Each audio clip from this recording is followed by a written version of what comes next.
crispy.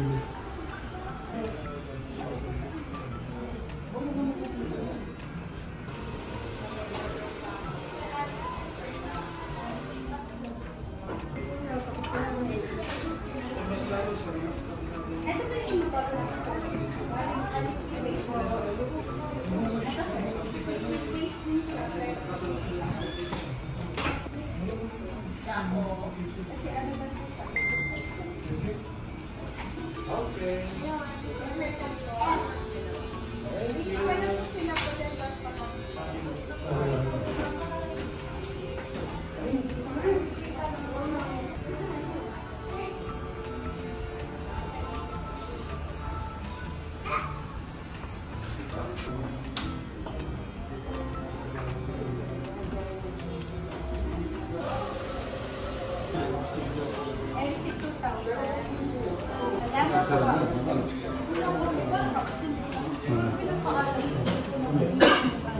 Salamat, Sir Ernie. Hey, thank you, sir. Hi guys, mga kanegosyo, kasi sa Cafe Milya, magandang araw ng linggo. Pasensya, parang 1 week tayo na walang vlog. Guys, kung nakita nyo nga, galing tayo sa Robinson Lipa, nagpagupit tayo sa Bruno's. Guys, sa Bruno's, kung hindi ako nagkakamali, around 8 to 9 years na akong nagpapagupit doon sa Bruno's. So ako ay talagang suki na talaga. Guys, yun nga lang, ngayon si Randy na talagang siya yung gugupit talaga ng buhok natin. Alas 12 pa yung kanyang pasok kasi closing daw siya. Dumating tayo bandang before 11, so no choice kasi limited time lang tayo. So nagpagupit tayo sa iba, ganun yung ginagawa natin. Hinintay natin siya, talagang wala naman, medyo na late siya. So guys, tayo ay nagpagupit ng buhok and then nagpa-scalp treatment tayo. Yung ointment, talagang relax ka. Guys, ang pagupit sa Bruno's, baka subigaw kayo sa presyo, 450 pesos ang pagupit sa Bruno's. Kala mo pag nagpagupit ka sa Bruno's ay madadagdagan yung gandang lalaki or gagandang lalaki. Dahil napakamahal ha guys ha. 450 pesos. Ang scalp treatment ay 1,300. So ang ibinayad natin ay 1,750. And then normally pag tayo nagpapagupit, nagtitip tayo ng 50 pesos to 100 pesos. Okay, so guys, 450, sulit ba? Sa mga taong siyempre kahit pa paano, yung mga negosyante, yung may kakayanan naman na gusto na maka-experience naman ng ibang klaseng paggugupit din. Although talaga yung sa mga barbero talaga, sa mga kanto-kanto lang talaga, gusto ko rin dyan kasi talagang yung gupit na talaga pulidong-pulido rin.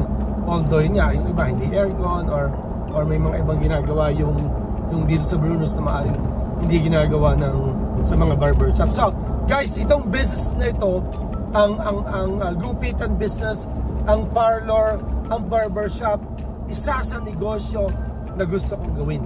Talagang tuwing pupunta ako dito sa Bruno's, lagi ko naisip na okay lang kaya ako magkakaroon ng barbershop.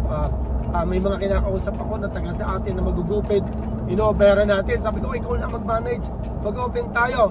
Kaya nga lang, yun nga lang, hindi rin parang, so siguro sa banda-banda roon kung tayo ay makakakita ng isang tao na talagang pwede natin pagkatuwalaan, pwede mag-manage ng barbershop business, gagawin natin ito. Guys, napakaganda ng ang pag-usapan muna natin itong about sa Bruno's. Okay, so itong Bruno's guys, sabi natin ito ay franchise nila. So ang Bruno's, maraming branches yan. Normally nasa loob sila ng mall.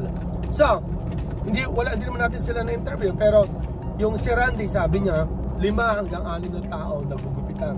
So kanina binilang natin yung upuan, nasa 12 yung chair nila. Ibig sabihin 12 ang magugupit nila. Ulitin ko, 12 yung chair, of course 12 rin yung magugupit nila. Sa madali na lamang computation na 450 pesos ang bayad, pero ang ibinayad ko nga guys 1,750. May mga iba nagpapatina, may mga iba nagpapaahit, meron silang facial, meron silang package na facial, massage, ointment, and gupit. So marami sila, meron kang babayad ka doon ng 2,500, nandun na. So guys, ang pag-usapan na lang natin, okay, minimum 450 pesos. Meron 12 magugupit. Sabihin na lang natin na 5 everyday ang magupitan nila. So ibig sabihin, in one day merong 60 tao na magpapagupit. Pero I'm sure baka pwedeng mag-average sila ng 100 tao na magugupitan yung buong Bruno stock yon everyday. But ayoko na bang exaggerated, let's say 60 per day na lang, okay, minimum 60 per day minimum. In one month 1,800 na tao ang nagupitan, guys Baka sabihin naman nyo, napakasobra naman nun, 1,800 tao, guys ang kagandahan dito sa gupitan business or barbershop partner, pag may naging suki ka, talaga naman every month sila doon pupunta. Ako guys, hindi nga every month every 3 weeks pumupunta ako kasi lumago lang na context, so nakagad bawasan. So ako hindi ko pwedeng sabihin na every month lang, sabihin natin every 3 months bumabalik ako ng Brunos at nagpapagupit ako. So yung 1,800 na tao na magugupitan ng 12 barbero in 1 month ay posibleng. Okay, ulitin ko, 1,800, imumultiply mo yan sa 450 pesos, and then sabihin na natin 40% net, 60% sa nagugupit, 60% sa gastos, 60% sa pwesto, merong 40% na net ang business sa owner, ang owner ng Brunos or sino nag-franchise. So guys, disclaimer lang, ito ay aking opinion, ito yung idea ko. Pero guys, kung kayo ay isa sa franchisee ng Brunos, or kung kayo ay nagpapa-franchise or meron kayong barbershop or meron kayong parlor, kung po pwede i-share nyo magkano ba yung kinikita talaga, kasi gusto naming malaman. Malay mo talagang maganda naman talaga, pwede natin gawin. So guys, ulitin ko, 40% na lang yung net. Guys, ang 40%, kung halimbawa merong 1,800 na nagpagupit, and then 1,800 lahat yun, 40%, magnenet tayo ng 300. Sabi nga, 324,000 guys ang kikitain na net. Sabihin natin medyo napalaki yung 40%. Sabihin natin magnet ka ng 200 to 300,000 per month. Pero guys, yung sinasabi ko, ito na yung pinakamaliit, kasi marami talaga pupunta doon. Hindi lang naman talaga gupit lang. May mga iba nagpapakulay, yun nga, sabi ko nga sa inyo, nagpapamasahe, nagpapaahit, nagpapatina. Sabihin na natin sa pinakamaliit na nga lang 324,000 monthly ang kikitain. Pero guys, ang mag-put up ng barbershop, lalo pa ng kilalang pangalan na Brunos, lalo pa sa loob ng SM, milyon ang kapital natin. Siguro ang renta nila nasa mga around 200 to 300,000. Let's say, kung hindi ako nagkakamali, baka nasa mga 300,000 monthly ang renta ng Brunos. O let's say 200 to 300,000.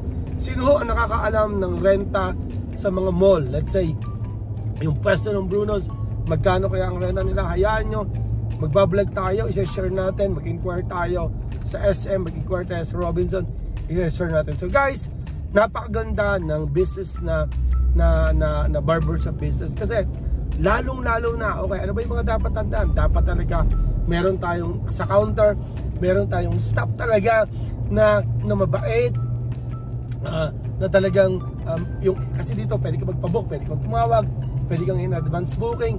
Then dapat tandaan nila katulad kanina, Sir Orly, tanda yung pangalan natin. Then napakabait, pinagbukas pa tayo ng pinto. So yung mga staff naman nila, yung mga barbers din, napakabait din. So napakalaking factor niyan.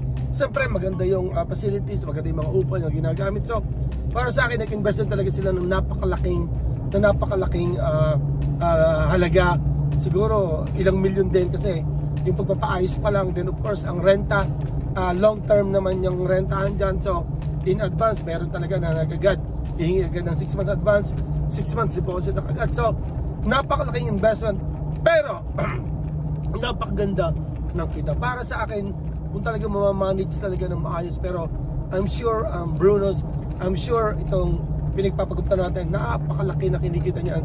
For sure ako, dahil every time talagang pupunta ako, tila talaga yun nandun. Yung mga iba na nagpabook, babalik na lang sila kasi after 1 or after 2 hours. So, and then yung iba, mag-start kasi yan 10 a.m. up to 9 p.m. So yung operation nila nasa mga 11 to 12 hours every day. So nagkwento lang tayo sa minimum na let's say 60 na tao ang maguguptan. So 1,800 lang na gupit.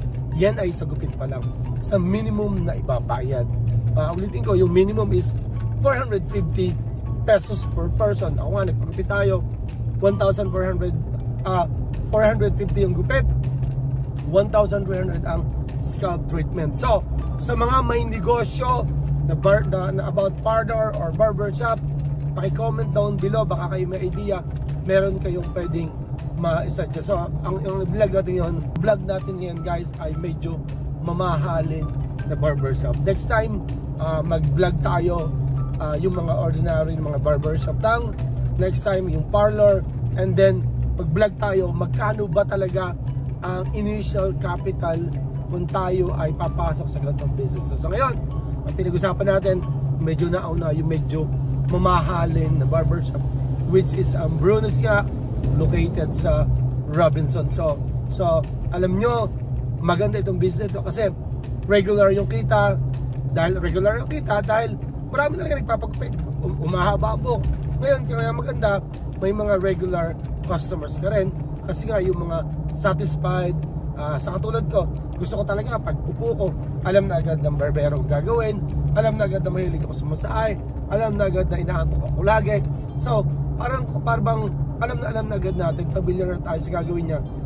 Ako rin naman siya, parang ganoon. So kampante na tayo. So para sa akin, kung mamamanage sa business ito, mababait ang tao, mababait ang staff, sure ako na magiging successful ang business ito. And who knows, in the future, gusto ko rin gawin ang business ito. So guys, nag-share lang tayo ng isang business ideas. Itong na-share lang natin, medyo malaking kapital dahil ang location nga ay hindi basta-basta. Pero promise, magbablog tayo ng yung ordinary barbershop lang na medyo budget me lang yung initial capital. And then of course, kung may mga parlor din tayo na ma-interview, na ma-share.